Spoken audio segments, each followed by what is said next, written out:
First of all, let me thank you for choosing a new Jazz or Jazz Crosstar as your next new vehicle.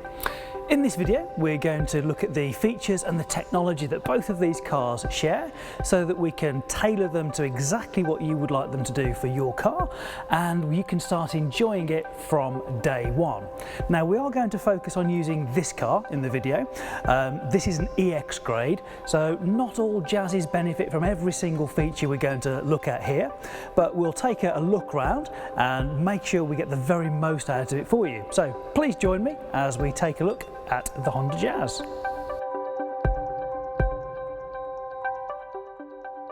When it comes to unlocking and locking your car, there are a couple of ways you can do it. I'll show you both of those. So first of all, we can use the remote and we can press the unlock button and it will put the guide me home lights on. It will wind the door mirrors out and of course we're able to open the door. When it comes to locking, we press the top button and it will lock the car and fold the door mirrors in for us automatically.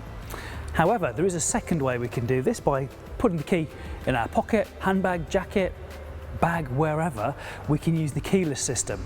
So as long as we're in proximity of the car, all we need to do is put our hand behind the door handle. You'll hear it unlock the car. And now I can open the car and of course the door mirror unwinds. When it comes to locking the car using the same system, there are three little ridges on top of the door handle. All we need to do is make contact with those. So I'll show you that. We shut the door. It's locked. I can check it if I want to make sure that the door is actually locked. But after a few seconds have passed, as soon as we put our hand in again, of course, it will unlock the car for us. Now, if you ever find yourself in a position where the battery in your remote has gone flat, all you would do, slide that little catch over, take out the blade inside the key, pop it into the traditional lock, which is on the driver's side door handle, and you can get into the car. Now, of course, if your battery in your remote is flat, it's not going to allow you to start the car until you put this over the top of the power button, which will energize this, so you can then press the power button, drive on, continue your journey and go to your local Honda dealer and get a new battery in your remote.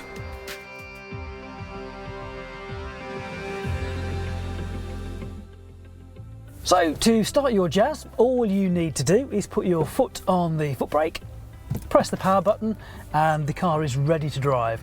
Now, sometimes the petrol engine will fire up, sometimes it'll be in EV mode. That's going to depend on the state of charge of your battery and also the temperature of the car and outside. So when you're ready to drive, you'll see a little symbol of a green car in the dashboard with arrows underneath it. Then you're ready to select your drive. So we're in P for park at the moment. So we press the little lever just at the front of the gear shift, into reverse, through N for neutral, and then into D for drive, and we're good to go. There is another little section on here for which is B mode. So we pull the little lever at the front of the gear stick, and that allows us to go into B mode, which is for brake. So this is when you come off the accelerator, the car will actually slow down more than if you were in D mode. So this is useful to recapture some extra energy, and also it gives more of like an engine brake feel, because in D mode you're not going to get any engine braking because the engine's not connected to the road wheels. Now, my foot is on the foot brake and I can do a number of things to release the parking brake. Because my foot's on the foot brake, I can just push it down, apply it of course like that. If my foot wasn't on the foot brake, but I put it into D and my seat belt's on, it will automatically release for me. Another great feature that we have on Jazz and Jazz Crosstar is brake hold. So when we press this to set it, what it does is when we've been driving and we come to 0 miles an hour by using foot brake, the car will hold on the brake pressure for me. It's like the car putting its pressure on the brake pedal. So that means I don't have to at junctions, or if I'm queuing up at traffic, put the parking brake on, because the car is going to keep me stationary until I select either reverse or drive or B to actually continue my journey.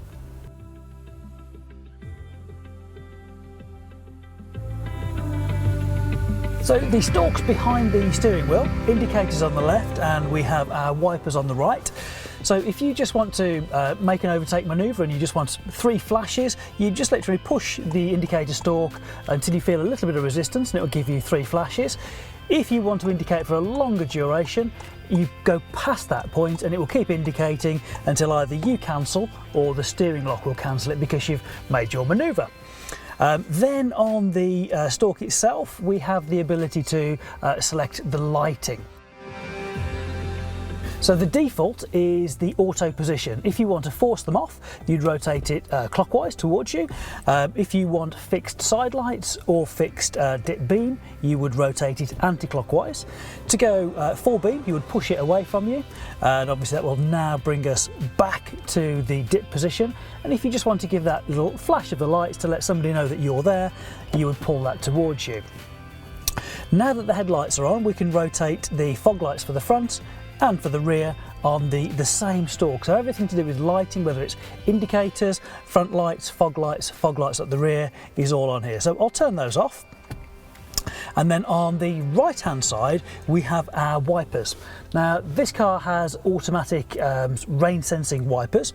So we have controls of one push up would give a mist of the windscreen, just one little wipe of the screen.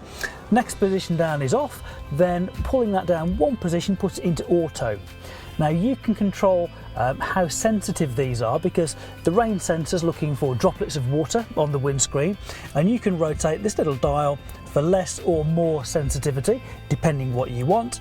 And if you wanted it in a fixed position, you just push it down 1 or 2 positions more. I'll turn them off. On the end of this we have another sort of control for the rear wiper. So clockwise looking at it end on would put the rear wiper into intermittent. One further push would put it on constantly at the back, and if I pushed it even further that would give a jet of water to the rear screen. If I wanted a jet of water for the front screen, I would literally pull that stalk towards me.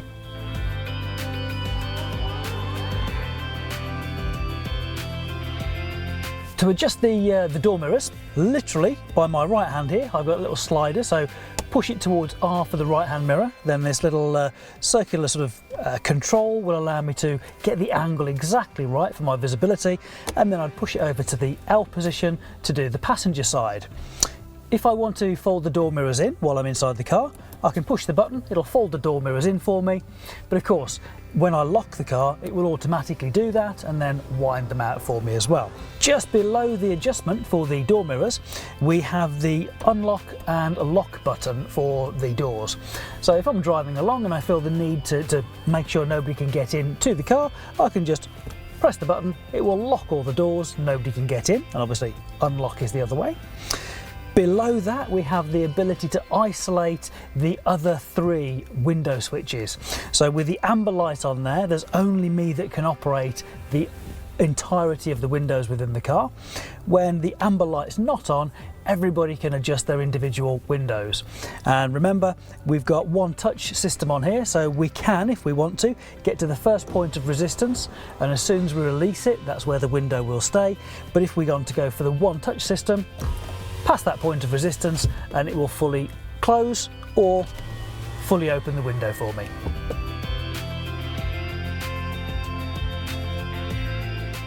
So to keep you at the optimum temperature inside, all our controls are pretty much in the centre of the car. So if I just work left to right, we have, because this is the EX grade, we have the heated seats, we have 3 stages there. I'll just turn that back off again. Then working across, we have the on-off button in the centre for the actual fan speed, and of course we can increase or decrease that. So air conditioning, we can turn on or off, which is totally separate to the on-off button here because that's for your fan speed.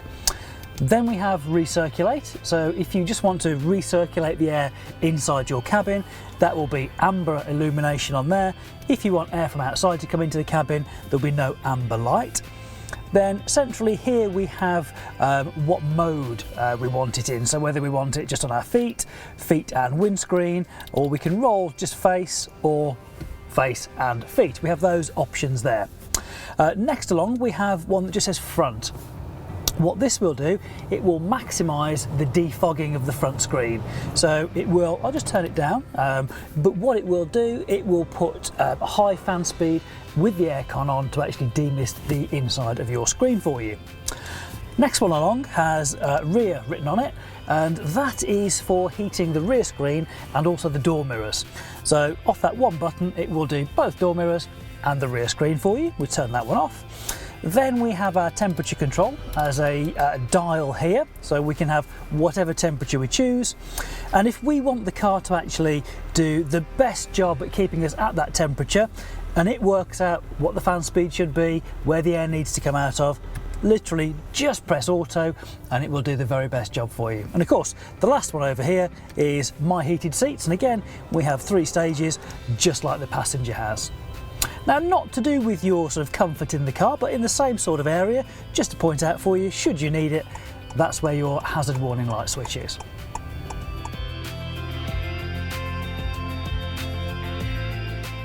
Now, to keep that versatility and practicality, we know Jazz has got cup holders in the centre, in the door pockets, and by the air vents to keep them climate controlled.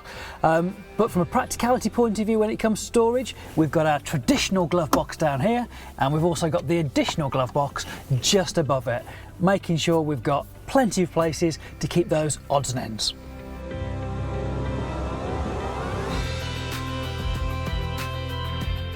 So to get your seat right, to make sure that you're comfortable driving, but importantly safe as well, we need to make sure that we can get the right adjustment, that we can fully depress the pedals. Then we'd look at adjusting the height. So I'll raise this up a little bit.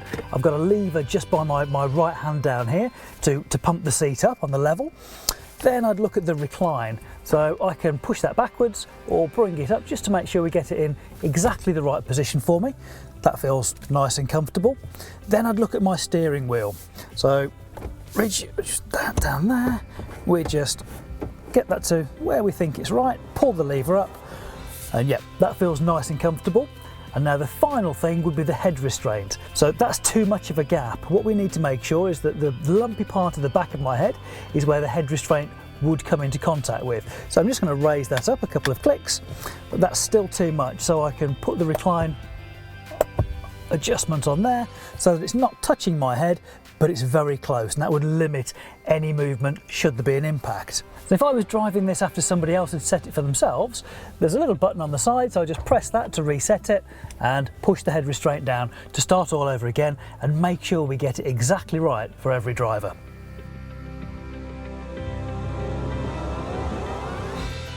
Now that we've got our seat and our steering wheel set up, the final thing is our seat belt. So we can adjust the height of where it comes out of the B-pillar.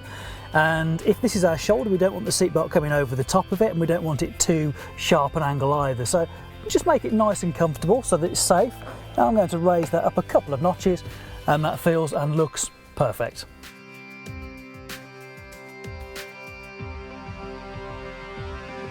To activate or deactivate your parking sensors, just by my right knee, there's a little button with P on it, and when I press that, it will illuminate with a green light, meaning they're on. I also get confirmation momentarily on the meters in front of me, and as and when I want to turn it off, press that same button again, the green light goes out and I know I've turned my parking sensors off. While we're in this kind of area, one final thing on here is just to talk about where the horn is.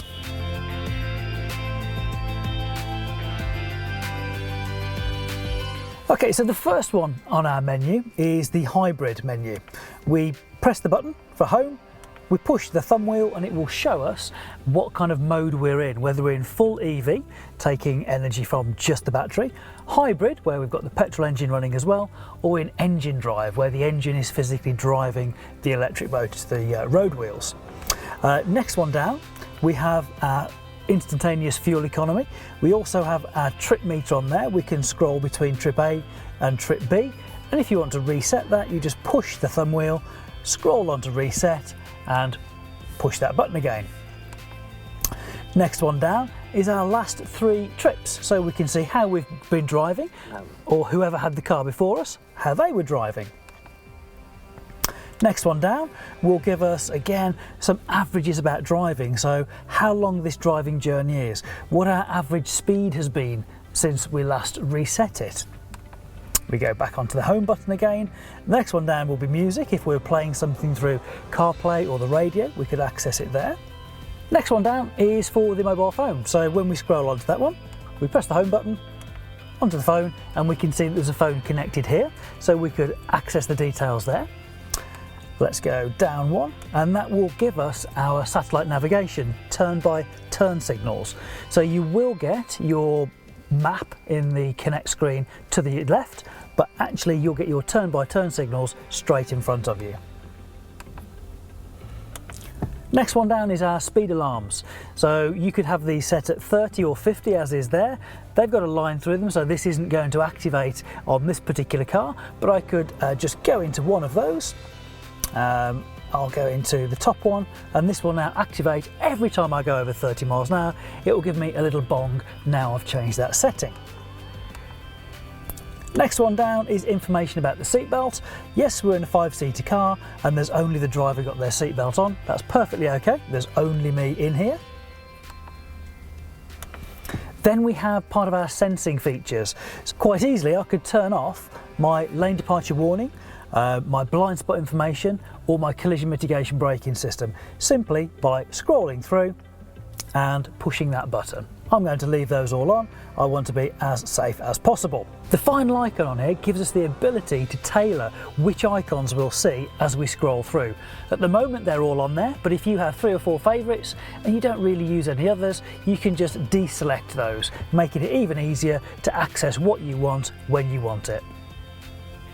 Now on the right hand side of the steering wheel we have a few functions here to do with our speed limiters, our intelligent adaptive cruise control, and also lane keeping assist system, not to mention our heated steering wheel on this particular grade.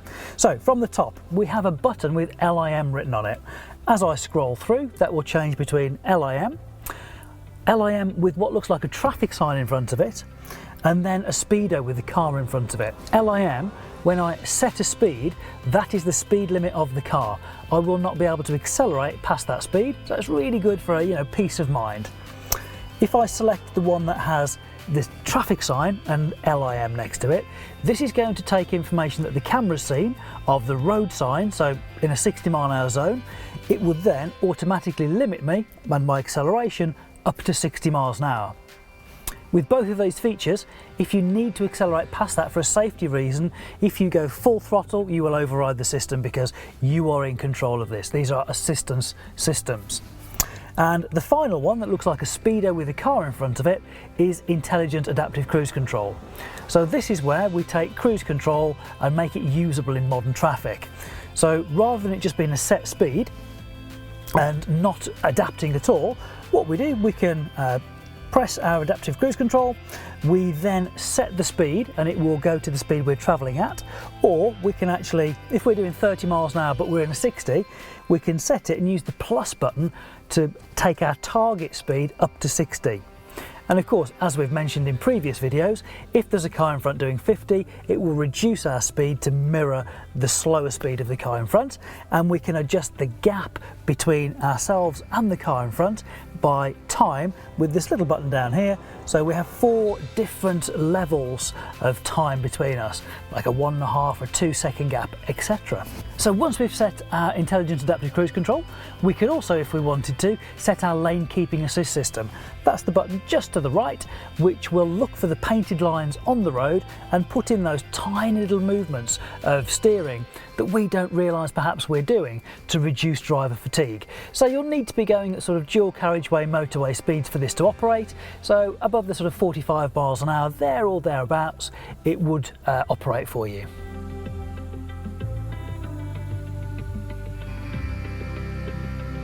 Now from a driver's point of view, you have plenty of relevant, easy to read information straight in front of you. So I'll just take you through what we've got. On the right hand side, because we're stationary, we have the sign to tell us that the parking brake is still on. Then we have our fuel gauge for our petrol tank. And like all Hondas, just next to the sign for the fuel pump, there's a little tiny arrow pointing leftwards. just to indicate that your fuel filler flap is on the left hand side of the vehicle, making it nice and easy to remember which side of the pump to pull up to. Then as we move along, we can see we have the green car with the green arrow underneath it, so we're ready to drive, once we've selected drive of course. Above it, it's telling us we're in EV mode at the moment, so the car will be ready to drive off in pure electric vehicle mode. Next to that, the last traffic sign that this car saw was one of 70 miles an hour. So on the approach into here, that was what it saw, so of course when we drive out of here, we're going to be on the same road. Just below that we have the time. We do have a little orange information icon on there. That's because there is a passenger door open, so it's saying it's an amber notification, so take caution, there is something you should take a look at before you drive off, which is telling us is the door. Then underneath is the time, to the left of that is the mileage for this particular car. Then we have the icon in the centre telling us that the door is open. Above that is the speed. So top left we have our P symbol because we're in park at the moment. Of course, when you select D or B for driving forwards, that would change accordingly. Underneath that we have our little sensing icon that tells us if we've got our blind spot information on the EX grade, if we have our lane departure warning, those kind of features active. Below that is the external temperature, and of course we have our home button as we can scroll through some of the features we mentioned earlier. And on the left hand side we have the state of charge of our high voltage battery, which in this case is just about 3/4 charged. For all jazzes that come with the 9-inch infotainment screen, we call this Connect, this is how you would operate it. So we have 3 screens on here, and we can see things like our FM radio, Bluetooth audio, we have smartphone connection. That will change what it looks like once we've connected either an Android phone or an iPhone. We'll show you that in a moment. We have general settings, vehicle settings, digital radio, AM radio if you wish, information on trip computer, all really easy to go through. At your own leisure, of course, you can download the owner's manual and read through that as well. What we'll do though, we'll just go to the first page and get a phone connected. Now, if you have a smartphone, the easiest way is just going into smartphone connection. If you don't have a smartphone, but it does have Bluetooth, you'd press the phone button and it would be a very similar process. So, smartphone connection, and it will say connect a new device. So we'll connect onto a new device, and I need to go into my settings. So I'll go into settings, into Bluetooth, and pops up Honda HFT. So I press that on my phone. There's a code on there. It matches the one that's come up on my screen. Do I want to allow it? Yes, I do. So in a moment, when they've paired up together, they've made that connection, then it asks me, would I like to enable Apple CarPlay? Yes, I would. And of course, this is wireless Apple CarPlay as well. It's fantastic. Should be all the settings done on here. Maybe one more permission in a moment. Yep, use CarPlay. There we go. And it's completing the pairing. So now if I just pop my phone out of the way there, when we go back to the home screen, you will notice, if we go back to the home screen, it now no longer says smartphone connection, it says Apple CarPlay. If I had an Android phone, it would have to be connected into a USB connection, and it would say Android Auto. But now I'm into CarPlay, it's really easy. So we have my most recently used features on there, my most recently used apps. I can see my location. If I go to my home screen, it looks just like my phone. So if I want to make a call, I can do it here. I could use Siri as well. I've got my own maps as well as the maps that are on the Connect system. If I swipe over there, I've got my various music, my Waze, WhatsApp, whatever it might be. So I can go home from there, but that is the connection. That's literally a couple of presses on there. I can now make and receive phone calls, and I don't have to go in through my phone or my Bluetooth. It's actually made that connection all in one press. If I want to use the radio, I just press FM, it'll bring that up for me. And if I want to see what radio stations are available, just press station list, and it will bring them all up for me. If I want Radio 1, superb stuff, I can actually store that in by pressing and holding it, waiting for the beep, and that stored that in as a preset for me. So I can use my volume on here, or of course on the steering wheel. I'll just turn that down a little bit. Along the bottom now, I can choose different inputs for my audio. So I'm going to go to DAB, Digital Audio Broadcasting. And to see what's available, if I go to the ensemble list, it puts it into different categories. So I'm going to go for my BBC stations. This will tell me what's available. If I wanted Radio 5 Live, it'll tune in to that for me, picks that all up, which we've got on there. It's Confederate. And then to store it in, I would just press and hold,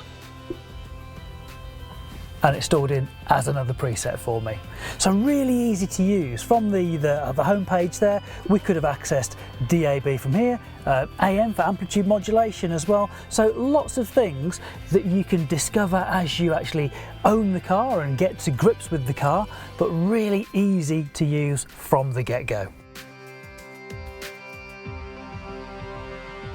So before we close the rear doors, it's probably worth pointing out we have child locks on both rear doors, and to activate them, all we do, we simply push that down, and if we want to take them off, push that little lever back up again.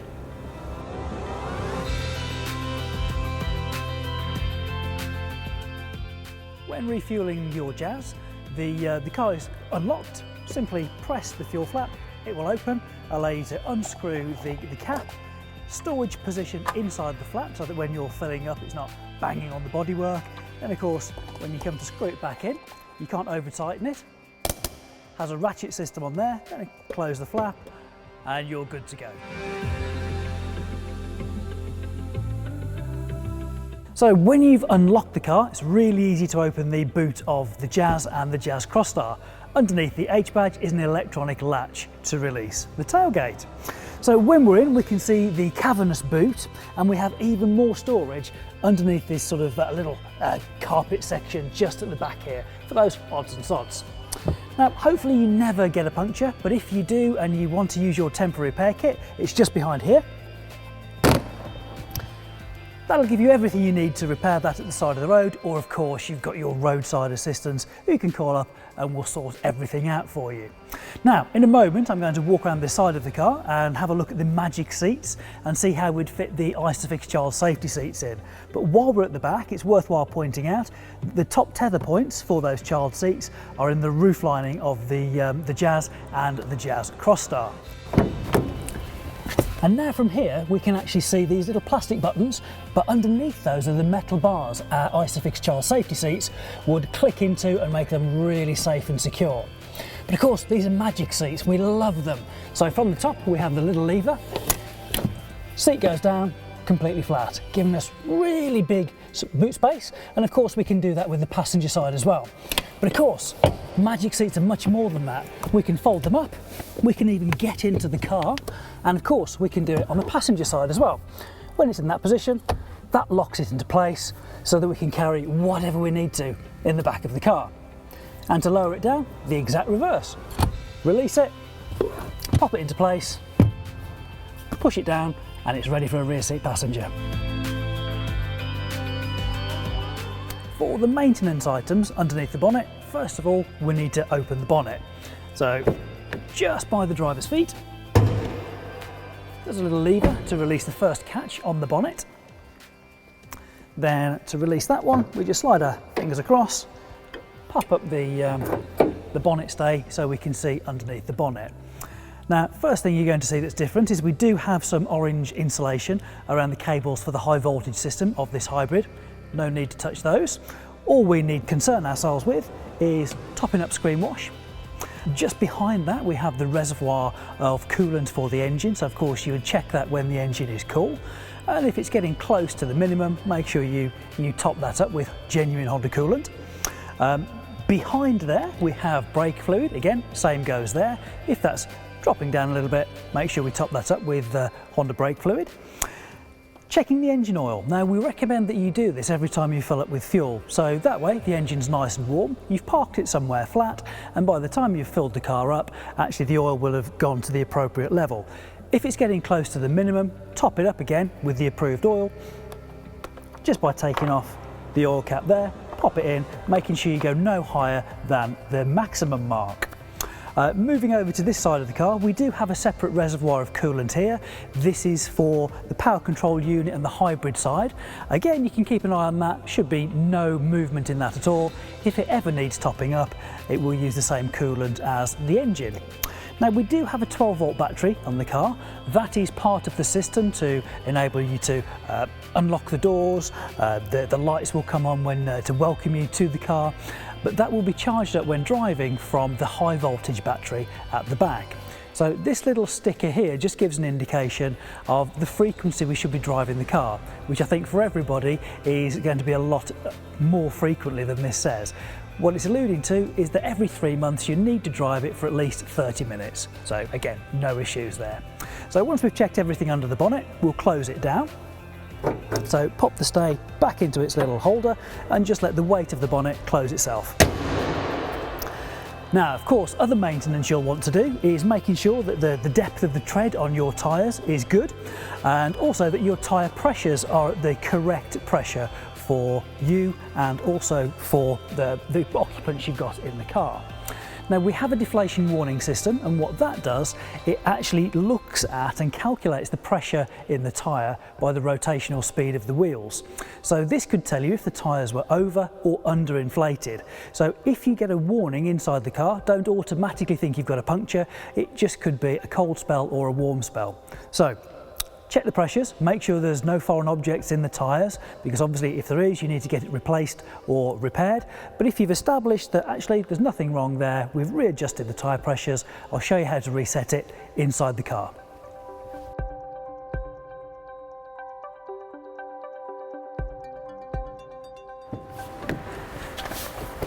So now we're in the car, all we need to do is put the power on. The car will set itself up, and the Connect screen will bring us to our home page once we've selected Start on there. Now, from this main screen, what we want to do is pick out Vehicle Settings, just up there. And another option we have here is the Deflation Warning System. So to reset it, once we've checked that the pressures are okay and the tyres are in good condition, we press Calibrate, that resets it, and it's done.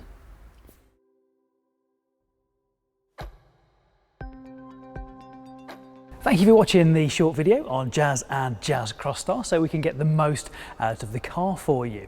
So I'm sure we've discovered some new features and how to set them up, and also revisited some familiar ones. Now, in case there are some more specific detail questions that you have, please feel free to contact your dealer where they can go into that greater level of detail for those specific items. So, congratulations on your new purchase, and we look forward to keeping in touch.